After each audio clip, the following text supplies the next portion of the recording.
Kemudian pada halaman 380 tentang al-manhaj. Al-manhaj adalah sikap dan cara beragama yang benar, yang lurus. Manhajul haq. Agar anak-anak ini tidak mengikuti firqah-firqah sesat. Berapa banyak anak-anak yang condong kepada agama. Dia semangat beragama, tapi duduk di majelis yang sesat.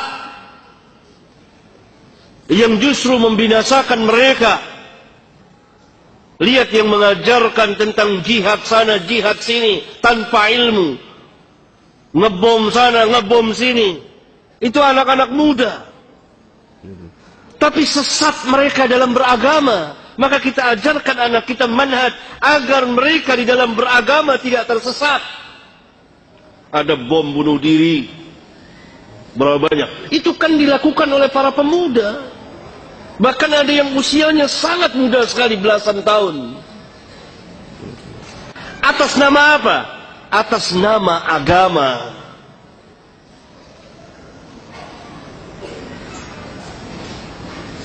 Kenapa? Karena mereka diajarkan oleh para penyesat.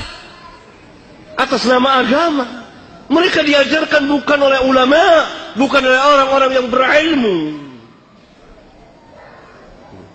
Hanya mengandalkan semangat, bermodalkan keberanian, tapi tidak berilmu. Akibatnya perbuatan mereka merusak Islam dan kaum muslimin atas nama agama.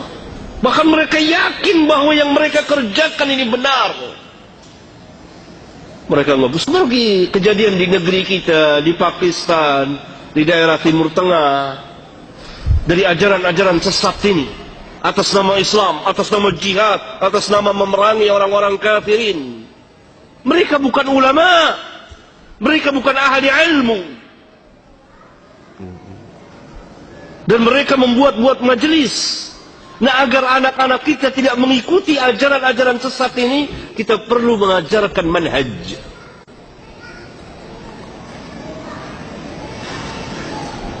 Saya telah menulis sebuah kitab tentang masalah manhaj, itu law kana khairan lasabaquna ilaihi. Barangkali kalau memungkinkan kita bahas di masjid ini, kalau mungkin, insyaallah taala, supaya anak-anak kita dan kita tidak tersesat dalam beragama, supaya lurus, supaya mengikuti sunnah Rasulullah sallallahu alaihi wasallam. Karena ajaran Islam adalah kemaslahatan untuk kemaslahatan umat manusia, memberikan kemaslahatan kepada umat manusia. Hatta orang-orang kafirin hidup di tengah-tengah kaum muslimin dijamin aman. Bagaimana mungkin Islam mengajarkan perusakan tanpa hak, membunuh tanpa hak, menumpahkan darah tanpa hak, merusak bangunan dan jalanan, sedangkan sebuah duri yang ada di jalanan kita singkirkan merupakan bagian dari keimanan. Kan Nabi SAW bersabda, iman itu mempunyai 60 cabang lebih, dalam riwayat yang lain 70 cabang lebih. Ini dalam riwayat Bukhari dan Muslim. Dalam salah satu riwayat Imam Muslim, yang tertinggi kalimat La ilaha illallah, yang paling rendah imatatul adha anit tariq, menghilangkan gangguan dari jalan, berupa duri, paku, ajan. Lihat, bagaimana mungkin Islam mengajarkan perusakan kalau sebuah paku yang ada di jalan diperintah untuk kita singkirkan agar tidak terkena manusia yang jalan di jalanan tersebut. Luar biasa ajaran Islam. Nah, agar lurus ini kita belajar manhaj.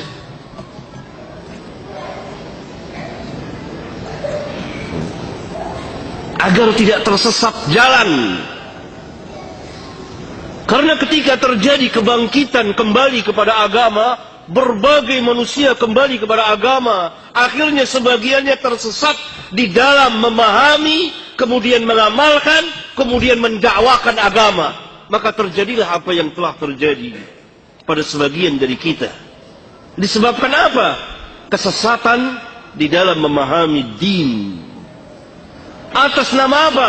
Atas nama Islam. Dan hal ini diambil kesempatan oleh musuh-musuh Islam untuk merusak Islam. Bahkan mungkin mereka menyamar jadi kaum muslimin. Akhirnya Islam yang rusak akibat perbuatan sebagian dari kaum muslimin, kemudian diambil alih oleh musuh-musuh Islam atas nama Islam, membuat kerusakan di mana-mana. Karena telah diperbuat pertama kali oleh, atau telah diberikan contoh oleh sebagian kaum muslimin, atau dilakukan oleh sebagian kecil kaum muslimin. Karena itu Islam bersama para ulama'nya berlepas diri dari perbuatan-perbuatan yang seperti itu. Nah, pemuda-pemuda ini belajar agama dari orang-orang yang tidak mengerti agama. Saya punya pengalaman tersendiri.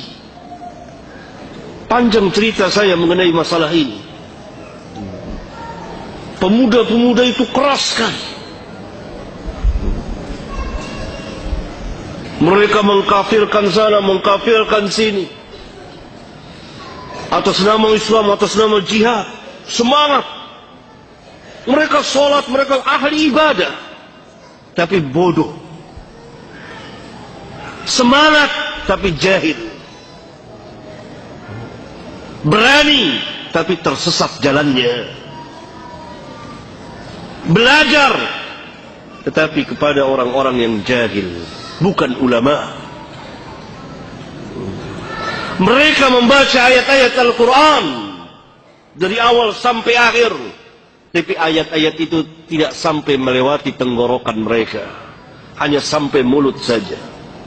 Mereka pahami sendiri. Ini akibat tidak adanya pelajaran. Karena itu sejak lama, sejak saya tulis kitab ini, saya menganjurkan kepada beberapa sekolah atau katakanlah pesantren untuk ada kurikulum khusus tentang pelurusan cara pemahaman agama atau manhaj itu sendiri.